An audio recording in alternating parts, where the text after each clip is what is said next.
Olá, boa noite. Eu sou a professora Márcia Gama. Eu vou fazer uma apresentação da aula de hoje. Nós vamos falar sobre contabilidade introdutória. Já é um segundo assunto da contabilidade. Nós vamos tratar das demonstrações contábeis. Eu vou fazer uma breve apresentação. Meu nome é Márcia Gama. Eu sou graduada em Ciências Contábeis, pós-graduada em Contabilidade Pública e Auditoria. Sou professora tutora dos cursos de Gestão, Marketing, Recursos Humanos, Ciências Contábeis. E eu possuo o hobby de viajar, ler e estudar. E sou também apaixonada por evoluir pessoas. Como objetivo da aula de hoje, nós vamos entender e compreender como as demonstrações contábeis elas podem gerar informações úteis para os usuários da informação. Contextualizando, a principal demonstração que gera impacto, que é utilizada para tomada de decisões, tanto do gestor como das empresas que vão emprestar recursos, né, os bancos, eles são usuários dessas informações contábeis. E a principal demonstração analisada, avaliada, é o balanço patrimonial. Então, conhecer a estrutura e a sua forma do balanço patrimonial é uma das atividades principais para o contador. É no balanço patrimonial que a gente encontra a situação líquida da empresa.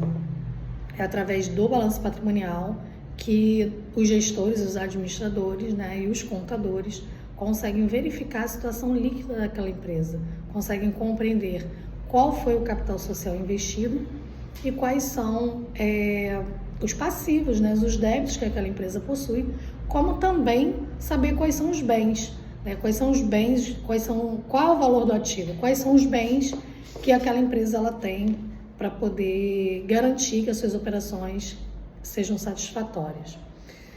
E nós temos também uma outra demonstração contábil muito importante, que é a DRE, que é a demonstração de resultados de exercício, que nós veremos nos próximos capítulos. Mas agora nós vamos falar sobre o balanço patrimonial. As demonstrações contábeis, elas possuem base legal. Elas foram formuladas inicialmente na Lei 6.404 de 76, e só que ela foi atualizada, né, pela Lei 11.638 e a 11.941, que são legislações que pertencem a alguns aspectos das demonstrações, como, por exemplo, definir ali data de encerramento de balanço patrimonial, quando se encerra o ano civil, e por aí a gente começa a falar um pouco sobre a contabilidade em si. A Lei 6.404 é uma lei muito conhecida como Lei de Sociedades por Ações. Essa lei ela foi instituída para atender as empresas de capital aberto. As empresas de capital aberto são aquelas empresas que fazem ações em bolsa. Ela não tem um capital social que exatamente o sócio, ele investiu, ele retirou o valor da pessoa física para a pessoa jurídica. Mas são empresas que possuem o capital formado por N pessoas físicas ou até pessoas jurídicas, porque ela é formada por ações. E essas ações elas podem ser comercializadas no mercado interno ou elas podem ser comercializadas também no mercado externo, como bolsas de valores. Então, nós temos como demonstração o balanço patrimonial, a demonstração de lucros e prejuízos acumulados. Essa demonstração visa compreender como, de fato, funciona a evolução do superávit ou do déficit dessa empresa, que seria o lucro e o prejuízo. Então, essa demonstração ela vai trazer uma evolução do lucro, da situação financeira dessa empresa. Nós temos a demonstração de resultado do exercício, que é a DRE, como falado anteriormente, e nós temos também a DFC, que é a demonstração de fluxo de caixa. O fluxo de caixa das empresas é exatamente aquele movimento aonde nós vamos avaliar em quanto tempo essa empresa tem capacidade de formar recurso. Qual o tempo do capital de giro dessa empresa? Em quanto tempo ela consegue vender um estoque e receber? Isso é o fluxo de caixa, avaliado em quanto tempo ela tem capacidade de gerar riqueza. E nós temos uma outra demonstração que ela é só utilizada para empresas de capital aberto, que é a demonstração do valor adicionado. Vamos falar agora sobre o balanço patrimonial. O balanço patrimonial é a principal demonstração contábil de uma empresa. A estrutura do balanço patrimonial são os ativos, os passivos e o PL. O ativo, ele compõe o ativo circulante e o ativo não circulante. No ativo circulante, conforme a gente consegue visualizar aqui nos slides, que é o material que foi em anexo para todos os alunos, eles são relacionados aos recursos que a empresa tem disponível para curto prazo. Aqueles produtos, aquelas contas que a gente chama na contabilidade, os saldos de conta que podem ser comercializados, né, ou transformados em valor de forma imediata. Por exemplo, eu tenho um estoque, ele fica no ativo circulante, e quando eu vendo o estoque, ele vai virar recurso, ele vai virar dinheiro imediato. Então, está disponível. O que está com uma disponibilidade imediata, a gente classifica no ativo circulante. Agora, se essa empresa ela possui algum recurso que eu vou demorar um pouco mais para transformar em dinheiro, nós classificamos no ativo não circulante. Por exemplo, um investimento a longo prazo, que seja de 24 meses, 36 meses, a gente vai classificar no ativo não circulante. Nós temos no não circulante também o imobilizado, porque são recursos da empresa que servem também para gerar numerários, dinheiro em caixa, porém esse recurso ele não está imediato. Por exemplo, a gente poderia colocar no ativo imobilizado os bens, veículos, investimentos vai para o não circulante. Veículos, imóveis, né, disponíveis para locação, que vai gerar também um recurso financeiro para essa organização. E dentro do ativo existem outras classificações, o ativo imobilizado, o ativo diferido, mas é um conteúdo também para uma próxima aula. E aí nós chegamos no passivo. Passivo são aquelas contas, nós classificamos no passivo as contas que são as obrigações da empresa, tais como salários, fornecedores, impostos. Essas contas são classificadas no passivo, são as dívidas que a empresa possui. E o ativo menos o passivo vai gerar o PL. No PL, nós temos o valor do capital social e nós temos também a conta de lucros acumulados, reservas, tudo aquilo que vai demonstrar a saúde financeira dessa organização. Para conhecer a estrutura do balanço patrimonial, é fundamental, além de elaborar as demonstrações, nós precisamos também fazer análise dessas informações. E essas análises eles só podem ser constituídos a partir das demonstrações financeiras.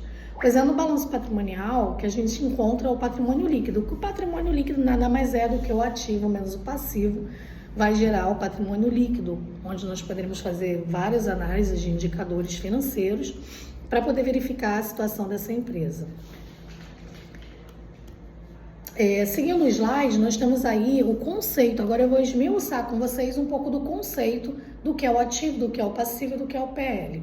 O ativo, a gente tem essa estrutura conceitual bem discriminada no CPC 00 no R2, que vai falar que o ativo é toda obrigação. O ativo ele se classifica como bens e direitos. E tem uma outra questão do ativo também, que ele também é utilizado para recursos controlados. Ou seja, eu tenho um bem que eu não tenho a propriedade, eu não tenho a titularidade desse bem, porém eu posso classificar no ativo, como ativo da empresa, porque eu tenho o controle. Então, o ativo é o conjunto de bens e direitos daquela entidade. No ativo, nós já falamos anteriormente, classificamos a conta caixa, conta banco, conta estoque, direitos a receber, né? Quando a empresa vende a prazo, ela vai ter lá o direito a receber aquele título daquele cartão de crédito e aí também é classificado. O ativo ele é um recurso econômico presente controlado pela entidade como resultado de um evento passado. Então, nós temos aí a demonstração, né, lá no slide, nós temos essa demonstraçãozinha do ativo circulante, com as contas de caixa, banco, duplicatas a receber, estoque, e o ativo não circulante, como máquinas, móveis, utensílios e veículos, que ficariam aí no ativo imobilizado. O total do ativo, ele precisa bater com o passivo. É uma sentença de igualdade, ativo é igual passivo. Se eu não bater ativo com passivo, quer dizer que essa empresa ela possui uma diferença. E é necessário verificar onde está essa diferença e corrigir. Nós estamos ainda no conceito do passivo. O passivo ele compreende as obrigações, as origens e os recursos da entidade. Ele contempla tanto as obrigações como também o PL. Tudo que está do seu lado direito do balanço faz parte do passivo. O passivo ele é exigível, né? O passivo é a dívida que a empresa tem. Então, a gente tem essa relação de ativo e passivo justamente porque existe uma análise financeira contábil que você vai analisar se o que você tem de ativo consegue pagar o seu passivo. Ou seja, essa empresa ela tem capacidade de pagamento ou não. Porque se essa empresa estiver constituindo uma dívida muito alta, ao qual, se ela quiser encerrar as atividades ou se ela precisar vender os seus ativos para pagar os seus passivos e o recurso do ativo não é suficiente, essa empresa ela pode estar em fase de insolvência ou ela anda, como diz popularmente, ela está ruim das pernas, né? Ela não tem uma situação líquida saudável. Seguindo o material, não vou deixar para vocês uma questão problema. Uma empresa possui necessidade de buscar recursos de terceiros no mercado financeiro para capital de giro. Capital de giro é aquele recurso que a empresa pode, os sócios fazem um investimento para aumentar o capital, para poder potencializar o valor de caixa dessa empresa, ou ela pode captar no mercado financeiro, por exemplo, pegando lá um empréstimo, fazendo um financiamento e vai entrar um recurso lá na conta bancária. Então a gente chama de capital de giro. Existe o capital de giro próprio, é quando os sócios colocam um recurso na empresa, e o capital de giro de terceiros, que é quando as empresas elas vão buscar esse recurso no mercado financeiro. Então, uma empresa ela tem necessidade de buscar recursos de terceiros no mercado financeiro para capital de giro. Nesse contexto, qual a demonstração contábil que será utilizada para a tomada de decisão do agente financeiro? É a DRE? É o balanço patrimonial?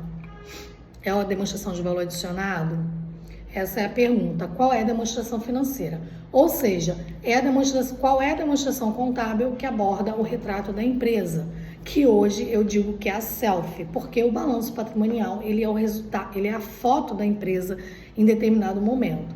Como hoje a gente está aí mais tirando selfie do que foto, então a empresa, o balanço patrimonial, ele é o retrato financeiro da empresa, ele é a selfie da empresa, porque ele é aquela foto imediata.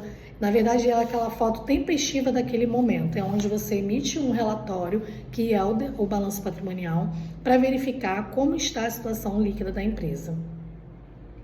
A gente vai ficar com essa atividade para poder fazer para a próxima aula, e eu vou deixar para vocês alguns links de indicação de leitura. Eu selecionei um artigo, a contabilidade aplicada como ferramenta de gestão econômico-financeiro em micro e pequenas empresas. É um estudo de caso. Está disponível, eu coloquei o link, deixei disponível para vocês, e vou deixar como indicação de leitura um livro que é agora, recente, 2023, Estrutura e Análise de Balanços, o Enfoque Econômico Financeiro. É um livro muito bom, do Alexandre Assaf Neto, e eu deixo para vocês como indicação de leitura. Posteriormente, um slide do Saiba Mais, um upgrade aí, para a gente estar acompanhando as tendências da contabilidade, as principais mudanças que impactam a contabilidade de 2023. As referências bibliográficas, nós temos a Lei 6.404, que é a conhecida Lei de Sociedade por Ações, nós temos também a 11.638 e a 11.941, e o CPC, que são os pronunciamentos técnicos da área contábil, que nós precisamos conhecer. É onde consta toda a teoria da parte contábil, para que a gente possa realmente ter um conhecimento e fazer todos os lançamentos de forma fidedigna, sem erro. Então, essa é a aula de introdução à contabilidade. Nós vimos um pouquinho de demonstrações contábeis, na parte de demonstrações contábeis, falando de balanço patrimonial, DRE, capital de giro. Eu espero que você tenha gostado e até a próxima aula.